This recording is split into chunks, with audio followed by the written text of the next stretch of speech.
After the War of Funerary Flame, the moon goddesses were no longer recognized by Tevat. They lost the whole foundation for their existence. That's why the moon goddess's strength is fading. She cannot withstand the world's rejection of her. To be more pedantic about it, the moon goddesses did something to offend the heavenly principles, and that's why they were ousted. Something of a recurring theme in Tevat's history. Theoretically, speaking so candidly should put me in their crosshairs too, but they can't tell me what to do. I'll say whatever I want.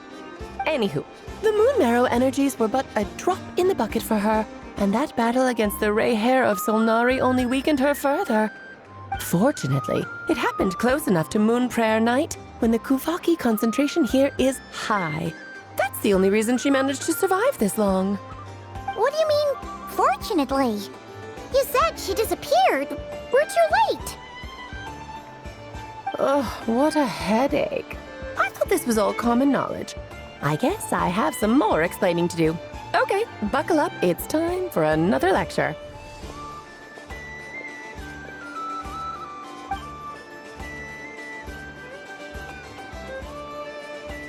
Now, I said earlier that the moon goddesses lost the foundation for their existence.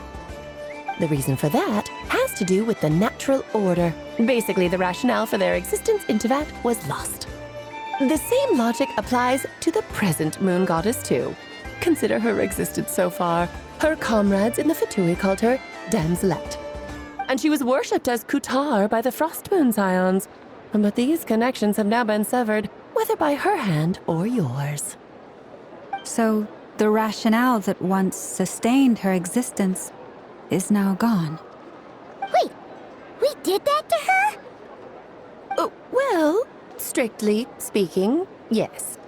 But let's not start pointing fingers, shall we? I'll only end up as the big bad villain, and that's not the kind of final boss I want to be. Of course I do. I'm only the greatest mage in the whole entire world. Now, if you wish to find your moon goddess, there are two problems we need to solve.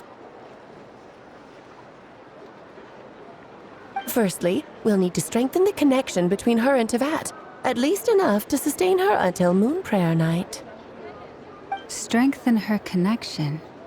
But does that mean I'll have to rally all the Frost Moon faithful behind this?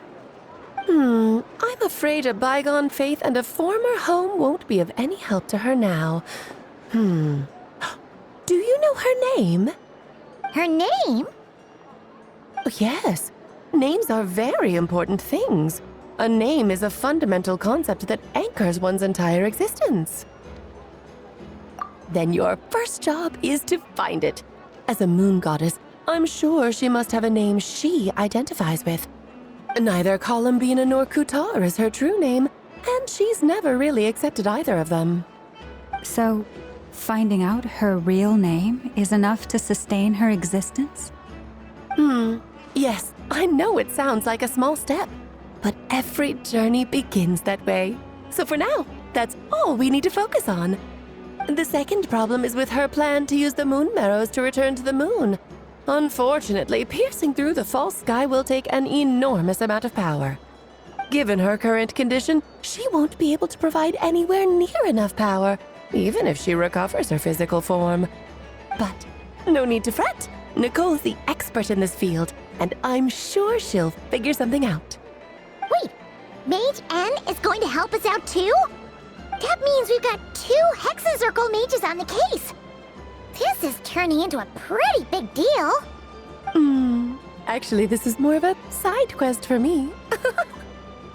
Like you said, I'm a busy lady, so I can't stay for too long. I'll have to return to Tevat's border soon. That's the upside you get for looking out for my little Klee. Hopefully that will incentivize you to carry on keeping her company in the future. Anyway, jokes aside, you'd better get moving. It will take quite a miracle for the moon goddess's consciousness to hold out till Moon Prayer Night. Oh, I suppose I might as well tell you where Nicole is before I leave. Off you go now.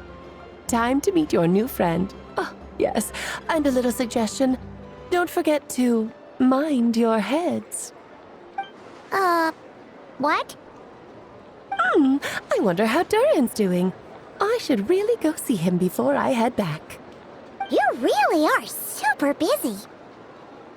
I most certainly am. There's so many children I have to keep tabs on just in Mondstadt. Durin, Albedo, Venti, Varka. Clay didn't make the list, huh? Of course not. Clee is my pride and joy. I have no qualms about her, because she's the best child in the whole wide world. Yeah. Clay's a little angel. Mm-hmm. I'm glad you agree. Well, all the best. See you when I see you.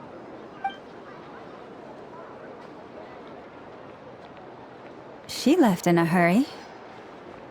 Yeah. She didn't pack up her stall. Should we handle it for her?